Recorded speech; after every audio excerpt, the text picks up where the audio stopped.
Last time on Dragon Ball Super, some time has passed since the Tournament of Power nearly ended the Dragon Team. With Earth finally at peace, the various heroes have returned to their normal life. Goku, Vegeta, Gohan, they have all celebrated and enjoyed life as the strongest warriors around. Goten and Trunks, the youngest of the Dragon Team, look up to them with great pride. We now find the two boys at Android 17's island enjoying their time along with the animals. In a sense, 17 has taken them under his wing. Goten and Trunks' bond is stronger than ever, but on this fateful day, the same link will be challenged like never before. Their greatest challenge begins now. Battle of the Self, Super Android 17, Part 1. Our story begins not with Goten and Trunks, but a character we have not seen in a long time. The doors of the dark cave burst open, and in enters an old man. He steps close to a huge computer in the middle of the cave. From his fingers spring out cables that connect directly to the computer. The screen of the machine lights up the whole room, revealing the man, none other than Dr. Flappe, the co-creator of Android 8 in the Dragon Ball anime. His eyes turn off, only showing blue text of data in his eyes. Android 5, Dr. Flappe, created to help Dr. Jiren. If the creator were to be destroyed, Android 5 was programmed to find an old lab, activate it, and run its final operation. This update was implemented on age 764. Welcome, Android 5. Ready to begin the process? Dr. Flappe nods, and a bunch of images of various androids flash on screen. Should we use Cell as a base and begin Cell 2.0? No. Cell proved a failure. According to our analysis, the strongest android is Android 17. He is one of two androids still living, and sources from our hacking into Capsule Corp show he was the winner of an intergalactic tournament. We shall use 17 as a base in combination with the various other androids. He will have 19 and 20's key stealing, Cell's android-based upgrade system, and more. Due to a lack of resources, he will be required to become one with his original self in order to be fully upgraded. The sum of all the Red Ribbon androids and projects is the last stand of the army. This is the birth of Android Infinite! Far away, on Monster Island, we find Goten and Trunks in the middle of fishing. Behind them are stacks of giant fish. They are neck and neck in competition. Oh, you think you can keep up? Well, check this out. Trunks said as he launched the line out towards the silhouette in the center of the pond. I can do that too, Trunks. Goten chuckled, doing as Trunks did. Sitting back on a chair, Android 17 watched silently and sighs. These kids. While laughing, both of the kids' fishing lines get tangled up because of one fish biting onto both and spinning in circles. Since they weren't paying attention, the kids are dragged onto the water until they let go of the rods. Both of them emerge and instantly begin to yell at each other. You got in my way, Goten. Why do you always do that? I totally had it. I was just trying to catch it like you did before. Android 17 had heard enough, and he rose from his chair and pulled both of the kids out of the water by their ears and throwing them back onto the beach. Trunks, quit belittling Goten. Both of you have a lot to work on. Goten, all you do is follow Trunks around and do as he does. And Trunks, I can see past your confidence. You're always nervous. No wonder you two weren't allowed in the Tournament of Power. You can't act as your own.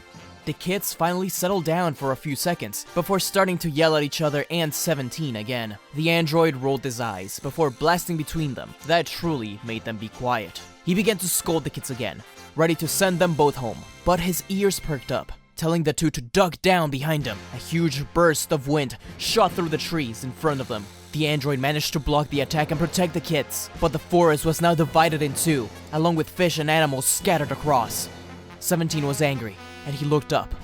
He could see someone coming from very far away.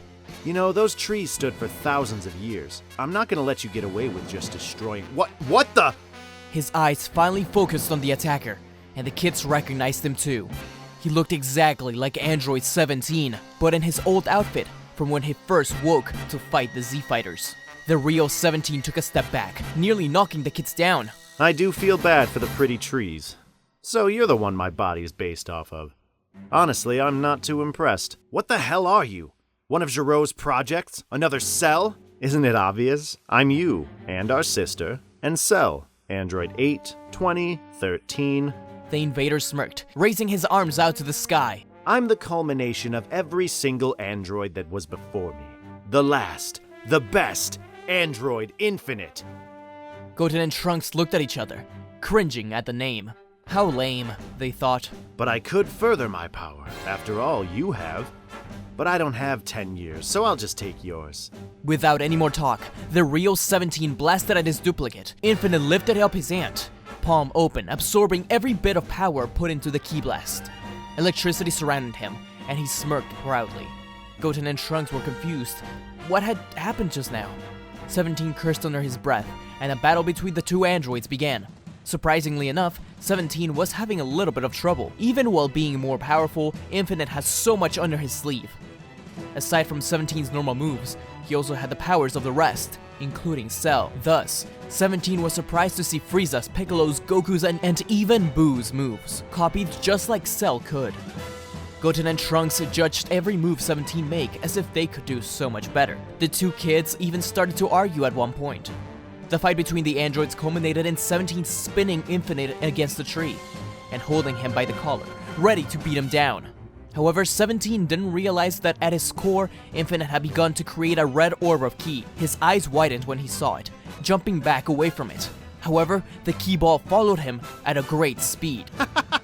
Surprised, 17? You can't escape my SS Deadly Bomber! 17 turned back, blocking the attack with his android barrier. The explosion knocked back 17 to the ground. When the smoke cleared, 17 saw two fingers pointing at him. Don't worry, 17. We got this. That's right. Fusion! Ha! Wait, Gotenks, you can't take him on! Whatever. Just watch us. The fusion rushed towards the menace, taking no time. Admittedly, Infinite was impressed. He knew of their abilities thanks to the various devices that Jiro's machine had created to spy on Goku. But this was his first time coming face to face with a real fusion. Gotenks boasted about his power. After all, he can't sense the power of the android, so as far as he knew, he was the strongest one around. Without further talk, the two began their battle. Gotenks had great skills, but Infinite could easily read them. It was clear that while the fusion was a success physically, mentally, the kids weren't all there. Ah, those kids! They aren't in sync within Gotenks himself? I guess I can give him a chance, though. So, you were made to kill our dads, right? Fat chance, loser! The fusion launched itself towards the android, but Infinite stepped forward, grabbing Gotenks by the face and absorbing a good chunk of ki. The only way the kids could get out of it was by transforming into Super Saiyan 3. Gotenks used his galactic donuts on Infinite, who blocked the attack with his android barrier. Gotenks was struggling and desperately used 3 kamikaze ghosts. Infinite simply lifted his hand up. The ghosts couldn't stop themselves, and they yelled out for help as they were absorbed onto the palm of Infinite's hand. It seemed hopeless for them. He felt his heart pound fast as he rose up to the air, firing a barrage of ki bullets. Gotenks largely missed, but whatever he didn't miss simply gave more power to Infinite. The trees were getting destroyed around 17, and water splashed everywhere. 17 could only focus on saving the deers and other animals from the ki bullets. Gotenks was almost out of energy. Super Saiyan 3 had definitely taken a toll on him. If Infinite could get his hands on him, no doubt he could die. In the confusion, Infinite placed 2 fingers on his forehead, teleporting behind Gotenks. 17 watched this happen. Infinite reached for the back of Gotenks' neck. As the kid turned around, the android rushed as fast as he could to the kids. Right in front of Infinite, Gotenks' eyes widened as a few drops of blood splashed onto his face. Android 17 had been greatly hurt by defending Gotenks. Infinite finally had his chance to absorb 17. 17 knew this well, so he gave his final thoughts to the kids. Dumb kids. I used to be like you two. I used to do whatever people told me, but one day, someone took away all my choices, years of my life. Don't waste your time following your parents or even each other. Just be your own person. A flash of light engulfed the entire area as 17's image melted onto Infinite's. It was like seeing double at first, before a brand new power was born from it. Gotenks was pushed away by the immense power deep into the forest, defusing in the middle of the fall. Not only were the kids tired from the fight, but also drained from their energy. Goten was blacking out, and could only hear a voice from a little bit away. Yes, yes! The culmination of the Red Ribbon Army's efforts. The strength of the winner of the Tournament of Power. I've only improved on his model. I've created a super Android 17 within myself. There's no limit to my power. Goten saw a bird fly over him as he blacked out. The bird landed on Infinite's perched hand. He smirked and laughed. The two kids were alone, lost in the forest, and without any power. If only their enemy had a key sense to be felt, then their parents would know they were in trouble. They probably thought they were just playing and got tired. After all, they were with 17. What could ever go wrong? Now it's time for Goten and Trunks to become their own heroes. Goten's eyes slowly cleared up, but he began coughing instantly. He could smell the trees burning not too far away. He stood up and found that right behind him, Trunks watched solemnly as the fire spread, their clothes ripped and torn. That monster! It wasn't him, Goten. It was us. We did this? And it's all your fault. What? My fault? If you hadn't tried to be just like me, then we would have been able to balance it. We would have beaten him, and 17 wouldn't be dead. If you weren't always trying to act like your dad, then maybe the forest wouldn't be on fire. The two kept on yelling and yelling, getting nowhere. But suddenly a ki blast shot right between them. It was Infinite. He had found them. Trunks ran one way and Goten out the other. Infinite went after Goten, the weakest of the two. Trunks just kept on running until he knew he was followed no more. He was very low in energy, but knew that if he could completely reduce his ki, then he would have a harder time being found. He was tired, alone, and hungry. Meanwhile, Goten was trying his best to avoid the ki bullets coming his way. Goten kept on running, trying to get away, but Infinite stopped firing, sitting there. Goten got a moment to breathe. What could he do in the situation? He usually had Gohan or his dad to follow, even 17. Goten lowered his power similarly to Trunks, and Infinite's heat vision was not useful because of the burning forest. Goten realized this. Meanwhile, Trunks took a deep breath. He knew his power would be nothing against 17. He was really scared. He deduced that although their parents could probably feel their ki, they thought it was probably only them playing with 17. They were totally alone with this one. The insecure Trunks sat down and nearly burst into tears. It was their fault 17 died, and surely their parents were next. But as if they were still Gotenks, both Goten and Trunks had an epiphany at the same time. The last words of 17 rang in their mind. Dumb kids. I used to be like you two. I used to do whatever people told me. But one day someone took away all my choices, years of my life. Don't waste your time following your parents, even each other. Be your own person. Goten stood up slowly and sighed. He had always been following Trunks around, as if he was the leader. And if not him, then Gohan. Both his father and Gohan were distinct from each other.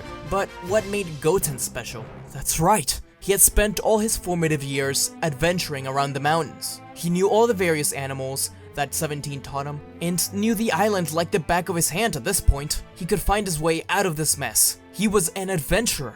And Trunks? He was always in the shadow of his genius mom and powerful prince father, but he didn't need to be. He could take the best of both, and more. He had one more person to draw from, his alternate self. He looked at himself in the reflection in a pool of water, and nodded. Then, snap. That's right! A gift he had gotten long ago. Out of his pocket, Trunks got out a capsule, which exploded and sprung out a sword. The young Saiyan smiled brightly. This was it. He was going to marry the smarts of his mom, the power of his father, and the hope of his future self to improve on all of them. He was his own person. He was Trunks. Goten blew air while looking up, just to get a glimpse of the sky. His powerful lungs made it so the smoke dissipated, just for long enough for Goten to look up at the stars. The constellations guided him.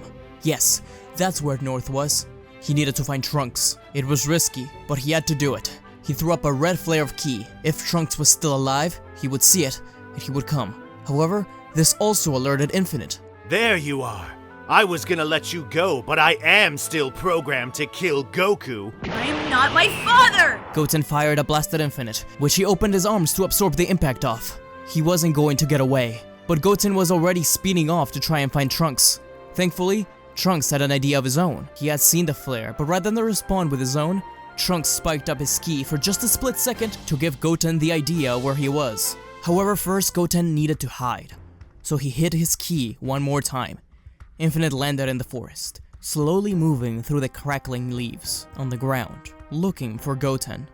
The android moved towards the swamp-like area. He knew Goten needed to be somewhere around here, and he was right. Goten was holding his breath underwater, but didn't have long before having to go back up. The clock was ticking as Infinite got closer and closer, lifting his arm up to create an SS deadly bomber, but the attack never came, as the bird landed on Infinite's perched hand, to which he deactivated the attack and smiled at the bird. The bird flew back into the forest, and Infinite followed it with his head. Goten took the chance to go up for just 1 second and right back down. Infinite hadn't noticed. He simply disappeared back into the shadows. Now Infinite was after Trunks. He was hunting him, looking for him everywhere. But Trunks was being very careful. But things took a turn for the worst when he stepped into an area where there wasn't much smoke. Infinite detected him instantly, and he mocked him, talking about how his future self had so much trouble with a mere Android 17 that this kid version of Trunks had no chance against a super Android 17. But Trunks reacted angrily. He wasn't future Trunks, he wasn't Bulma, he wasn't Vegeta, he was Trunks. And unlike any of those other three, he knew one attack none of them did. He cupped his hands and fired a Kamehameha. Having spent so much time with Gohan,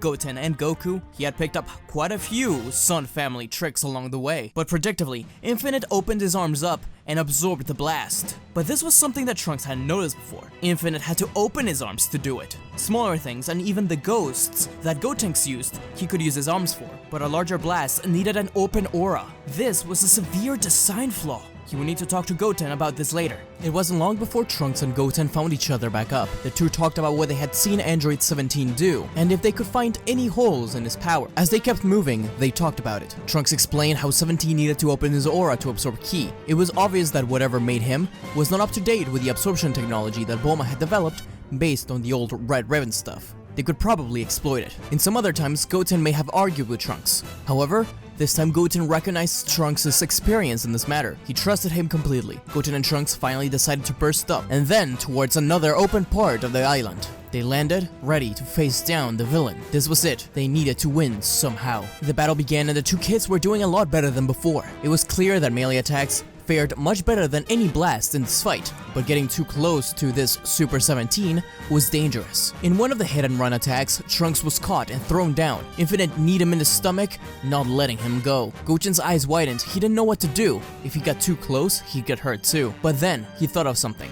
A thing that 17 himself taught them. Goten whistled loudly. Infinite laughed. No amount of noise would beat him now. But then he recognized what the whistle was. A huge swarm of purple minotaurs were stampeding towards Infinite. He jumped back in response, and Trunks got to escape. Infinite was angry. He was about to blast the animals, but something inside him stopped him. It was even painful, and he screamed, firing a blast near the animals that made them dissipate. Trunks and Goten looked at each other and nodded. This was the chance they needed. The two were completely synced. Mentally, emotionally, and physically. Their position taken, the kids danced towards each other. A great aura exploded.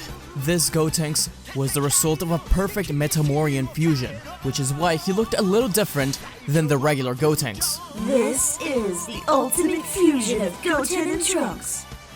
My name is Super Gotenks. You aren't the same fusion as before. No, I'm a complete sync between the two Saiyans. A perfect dance, better than anything our parents could achieve. You're through. The kids noticed that the real 17 was still in there somewhere, which is why he had reacted to the Minotaurs. Instantly, Gotenks rushed in. He was relentless against Infinite. Every kick and punch landed, but Infinite was still stronger. It was now time to exploit that absorption thing. Gotenks flipped backwards, and from his mouth came out a swarm of ghosts. Gotenks pointed at Infinite, and then a thumbs down. All of the ghosts fired Kamehamehas at Infinite. He laughed. Didn't they understand they couldn't hurt him with those? And absorbed every bit of ki that was thrown his way. But out of nowhere, Gotenks appeared in front of him. Rather than punch him down or do anything else like that, Infinite's eyes widened as Gotenks screamed.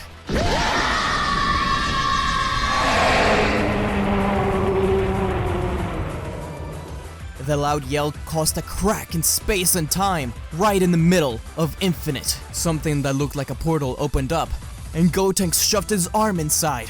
He then pulled forward, landing back down on the ground. But he was holding on to something. It was the real Android 17. Goten was grabbing him by the throat, but he was okay. He was still living. How the hell did you get me out? That scream once shattered the dimensions between reality and the room of spirit and time. I used it to shatter the barriers between us and the real 17.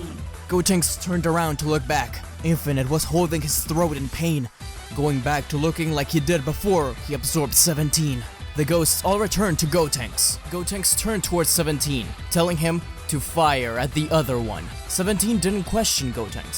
He noticed the huge difference between the Goten he knew and this one. 17 began to fire at his other self. This forced Infinite to open his aura back up, but in the blink of an eye, Goten disappeared, unsheathed his sword, and slashed right through Infinite. He quickly turned around and created an orb around Infinite. He had cut right through the bomb inside of Infinite, and it exploded. He was able to contain the explosion. It would have otherwise nearly destroyed half the planet. But Goten sighed, detransformed, and went back down to the ground. He smiled at 17, who smiled back at him. It was over. They had made many mistakes, but learned so much as a result. They promised 17 that with the Dragon Balls, the island would go back to normal. 17, welcome back! We've missed ya! There you kids are. Did you have fun? They were great today, Goku, as always. Not long after, the kids returned to their home. Trunks was determined and wanted to learn a little more about his parents, choose his direction in life. So he went up to Bulma. Mom, you think I could learn a bit more about running the company? Meanwhile, Goten stood in front of the mirror, smiling. Today had been a great adventure, and he was ready for more. However, he felt he needed change. No more being in the shadow of others. This is it. A new beginning. A new adventure. And with determination, he took a hair trimmer and zoomed through his hair.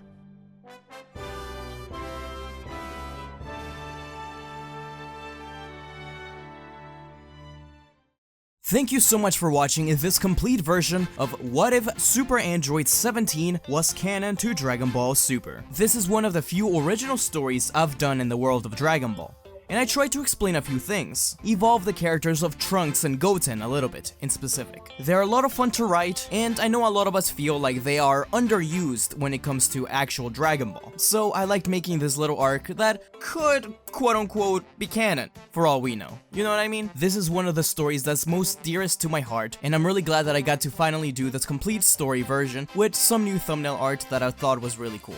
If you want to see more stuff like this, be sure to share, leave a like, and a comment. That really helps me out a lot. This video was done ahead of time, so I'm sorry if you became a member in the time between me making this video and it being up on YouTube. Shout out to the Super Saiyan Legend and Super Saiyan God members of the channel. Brian Skidmore, Hannah Rowan, Mateo is Lost, Cage, Sacred Saiyan, Neo Whitcomb, Sith Lord, Darko Roktansky, Jin 1412, Obi-Wan Fun, Midnight Combatant, Fox Die, Eric Dragon, The Real Samuel Randall, Anthony Notes, and Zachary Croy. Thanks so much for your support, guys. This channel would just not be around without you all. If you want to know how to get your name shouted out in the next video, be sure to click the join button down below. There's a few extra perks too. By the way, only around 35% of you guys that watch these videos are subscribed, so don't forget to click the subscribe button down below, so you never miss a new What If story. Anyways, I hope you're enjoying your summer, and until we meet again, see ya! Don't forget to like, comment, and subscribe to SmugStick, unless you want to be destroyed. Lord Beerus, that's hardly fair. But also, don't forget to click the bell icon to get notified when he uploads new videos.